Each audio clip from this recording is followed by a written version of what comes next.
Hey everybody, today is Friday, November 4th, 2022. I'm Gene. And I'm Zane. And welcome to Hanging with Uncle. How's it going? Good, man.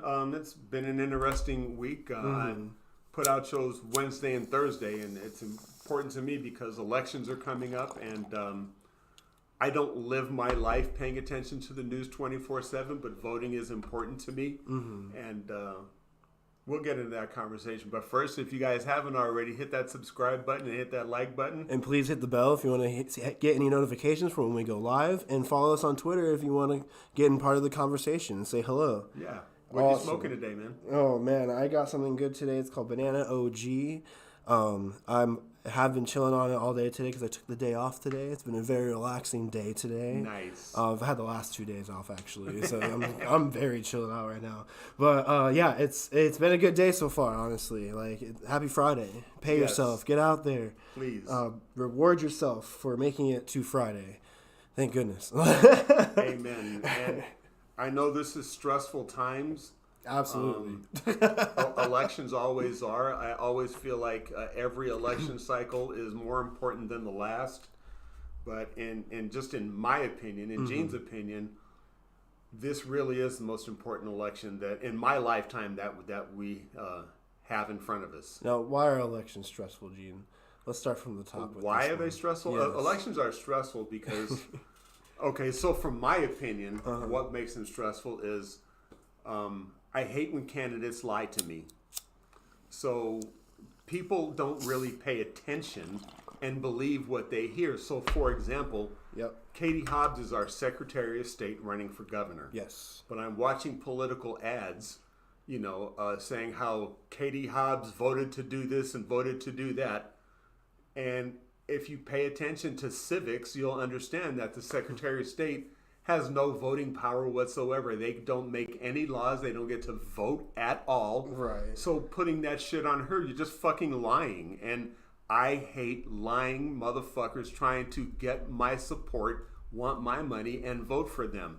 It pisses me off. I'm not stupid. Right. And no, I definitely agree because there's plenty of ads. I watch YouTube and Twitch and all that, and there are plenty of ads that are localized that talk about our election that's going on. There's Carrie Lake ads and everything, all that bullshit. Yeah. But it's just there are so many that talk about one topic and they're against this and for this, and then the next one is they're for this, they're for this or against that, and it's totally contradicting each other. Yeah. Literally, it's just okay, which one is which? So you really another one, I hear,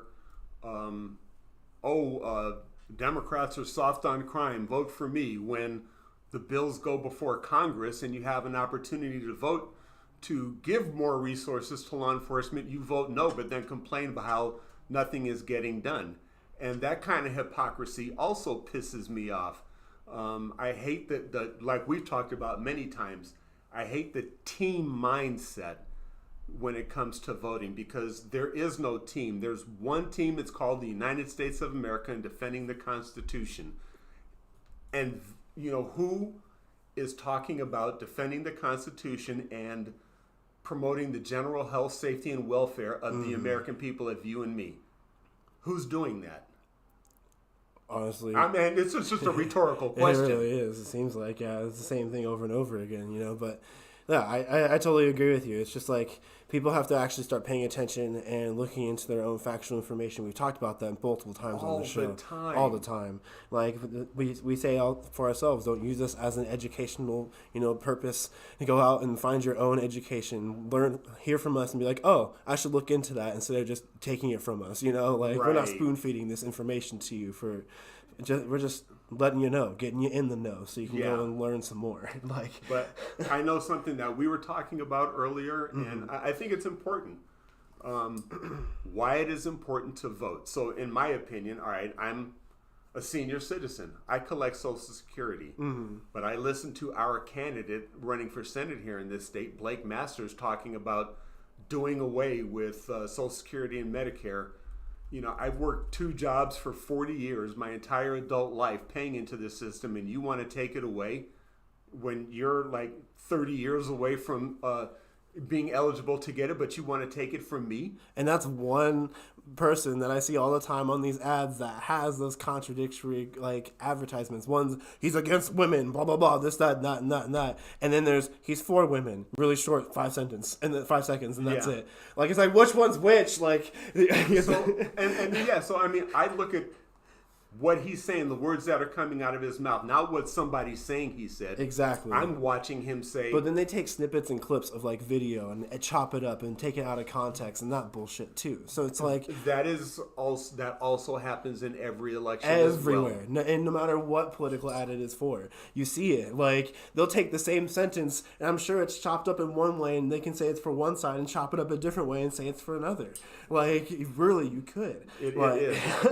And the thing that really bugs me, it takes my vote to get elected, not my money. Right. So don't ask me for any money, especially when you're talking out both sides of your ass. Yeah, true that. Yeah. Right? Right. So that's what's frustrating to me. But people that don't vote is what gets me. So, for example, if I find another senior citizen that says, well, I don't feel like voting, none of that's important to me. They're talking about taking away your Social Security. That's not important to you. Or women. They've already taken Roe.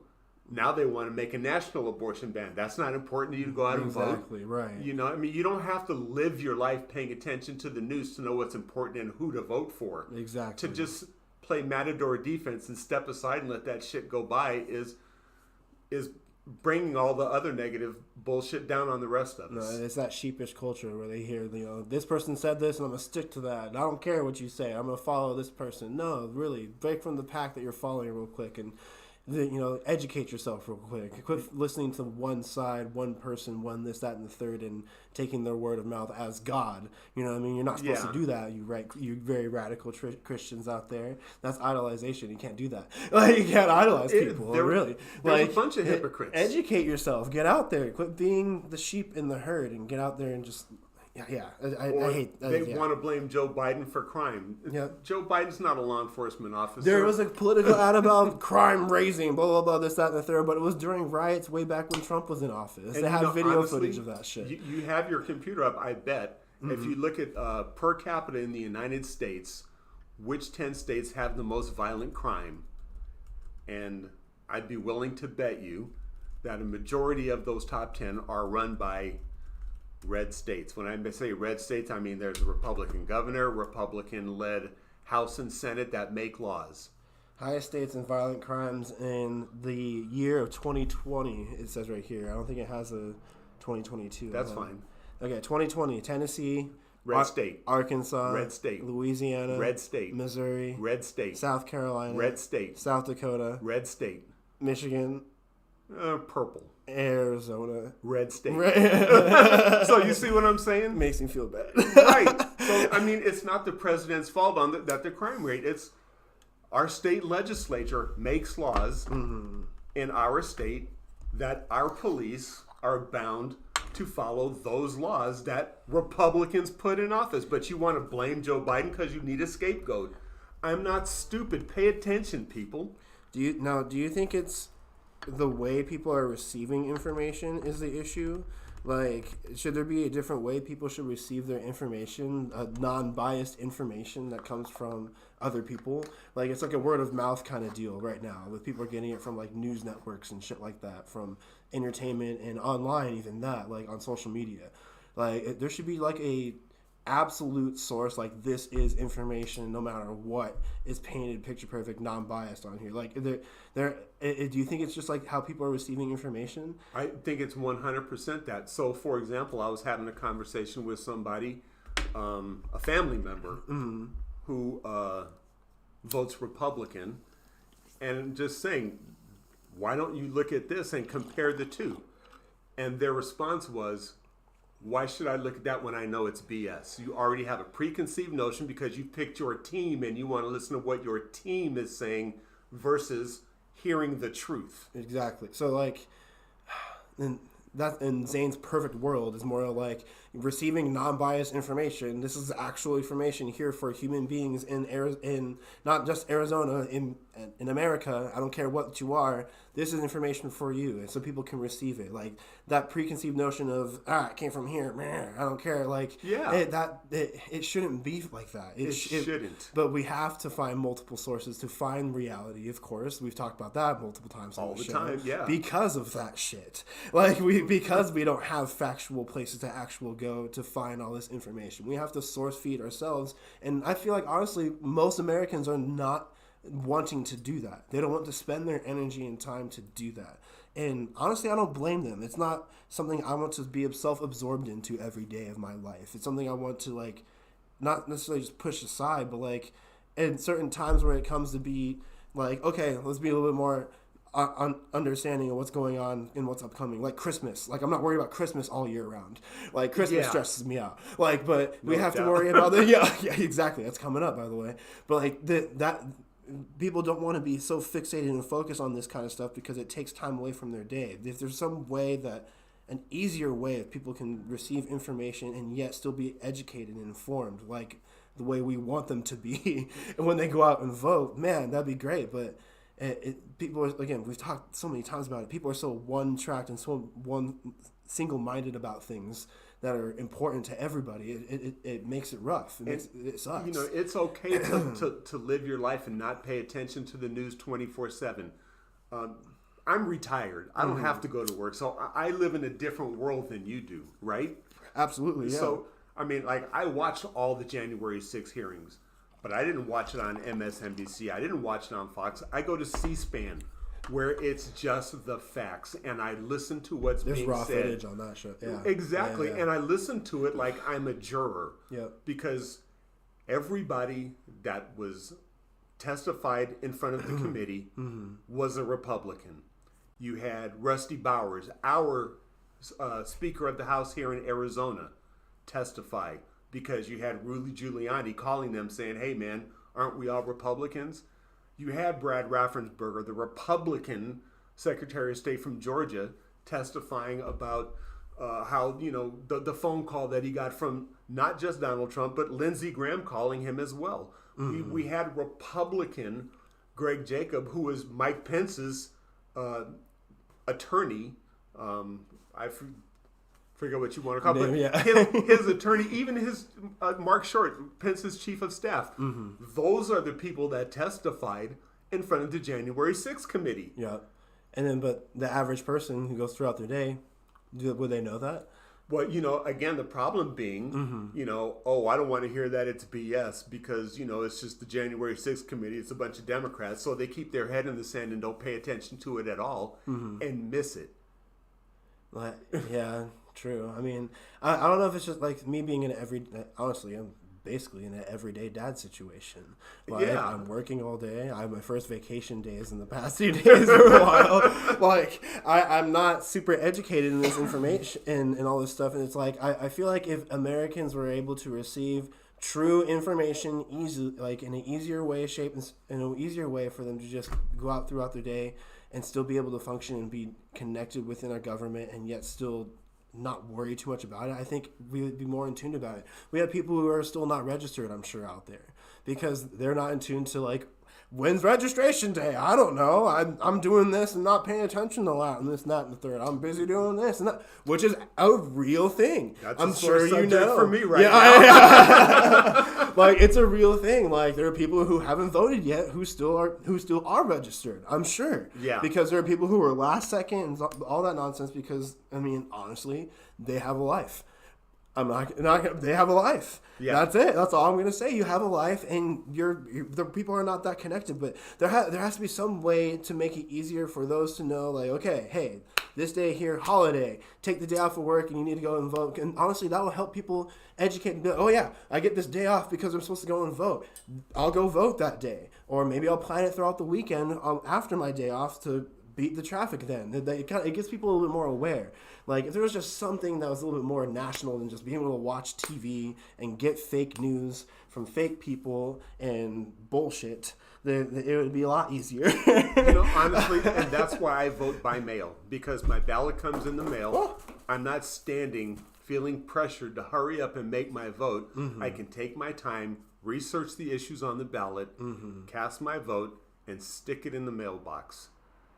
You know, and then you can check electronically to make sure that your ballot was received. That shows up in your house early, huh? Yeah. And that basically just tells you, hey, here you go. So, for example, I mean, mine and Lori's ballots were received at the Secretary of State's office on October 18th. We voted.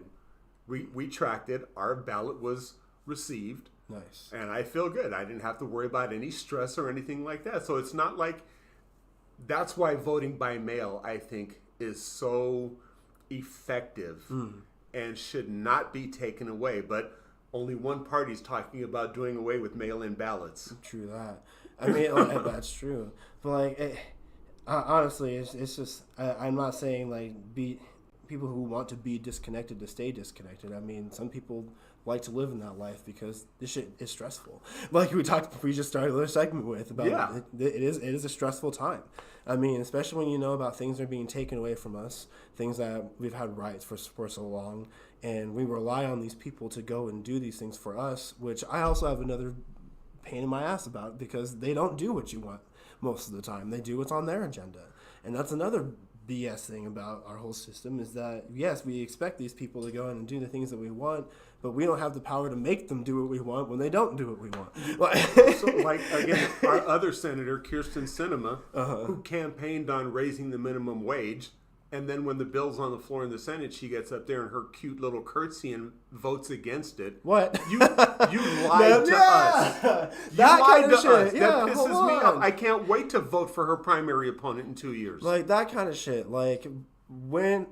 it always falls back in my stupid leadership conversation. Go check it out in other episodes. I don't want to go on to it. And if you say it doesn't affect you, the fuck it doesn't. Right. Because if she would have kept her word, guess what? You would have had a pay raise. Not you individually, but people out there listening who think it's not important. It affects you. Exactly. And that's the one thing. Like, we talk about leadership all the time. We got to have these people absolutely lead what we want as a country, as people. But, like, it feels like our system always fights against that bullshit in some way, shape, or form. Like, there's always some loophole, some way, like, oh, yeah, but it doesn't work that way because we can't. Like, again, we talked about the abortion thing. When do we have a stop button and say, hold on, stop, what are you doing? That's dumb.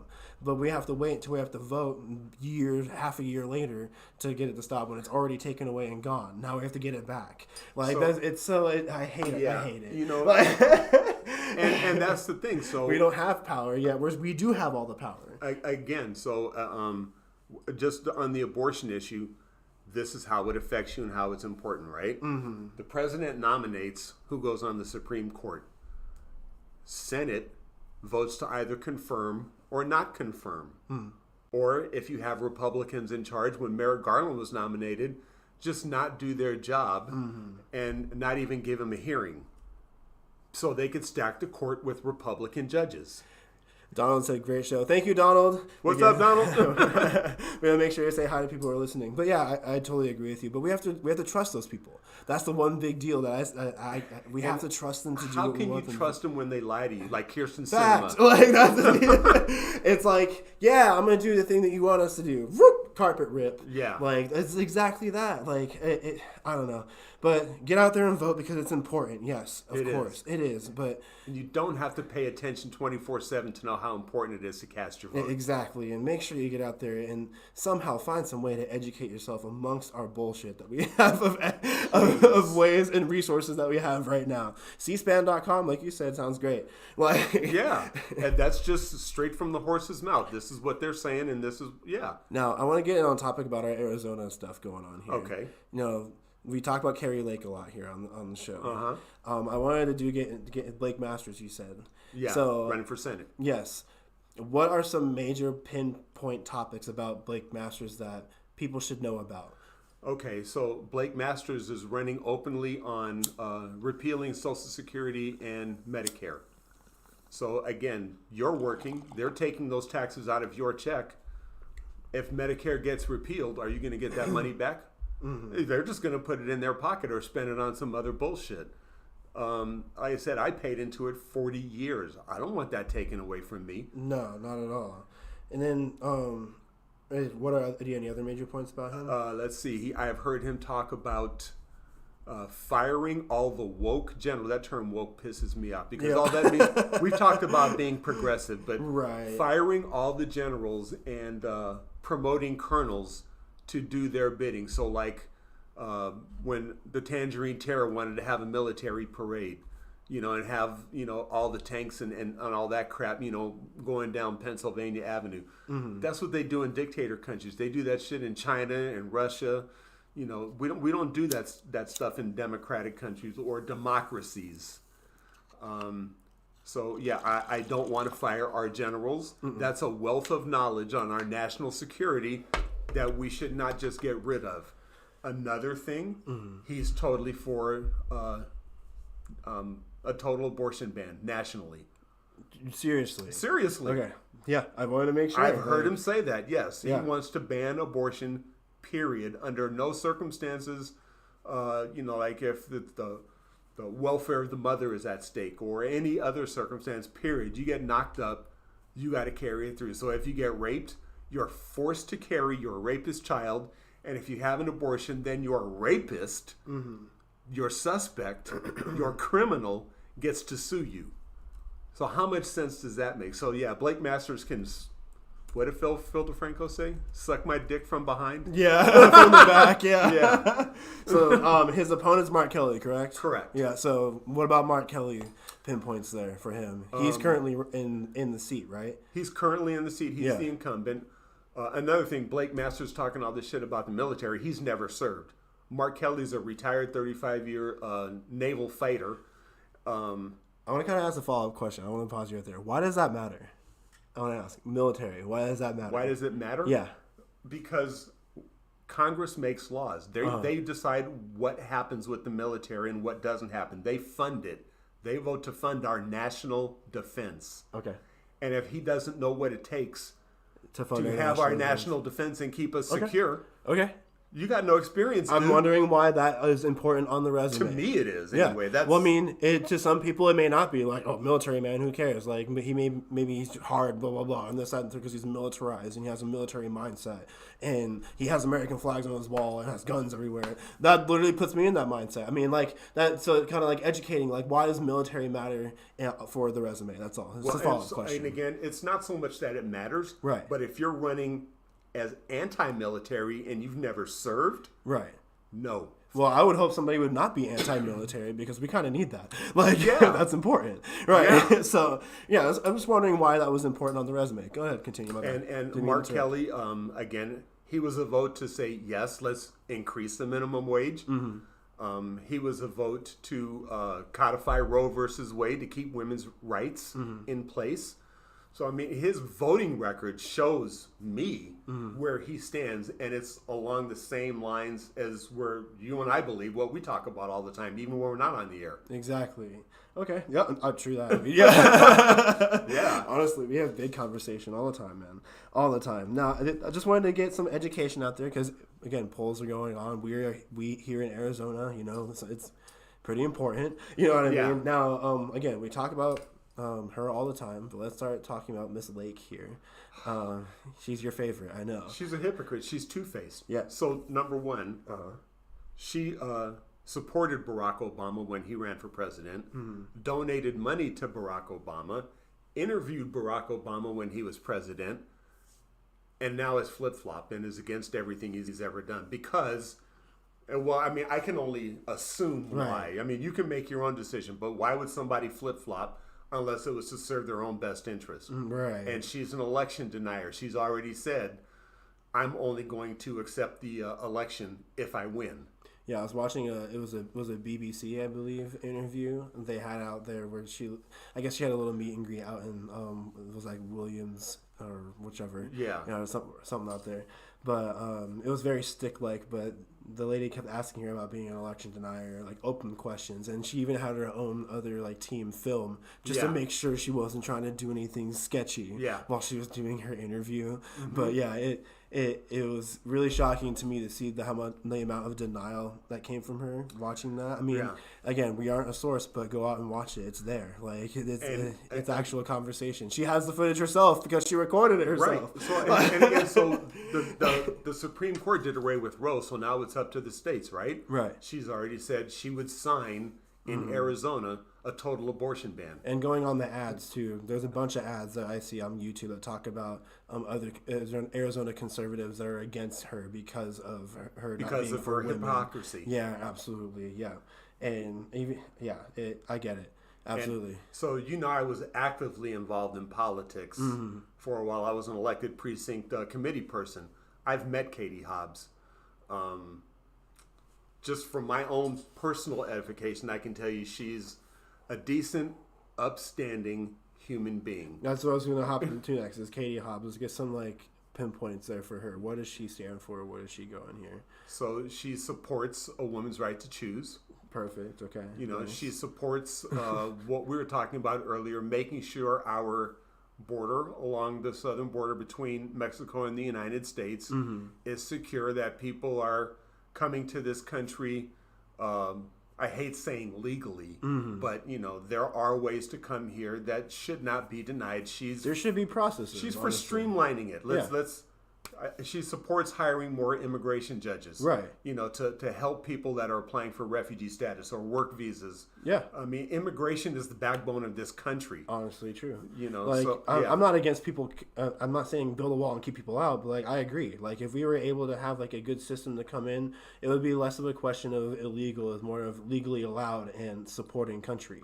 Instead, you know what I mean? Yeah. That question would fall out of America's minds over time. I really would hope so.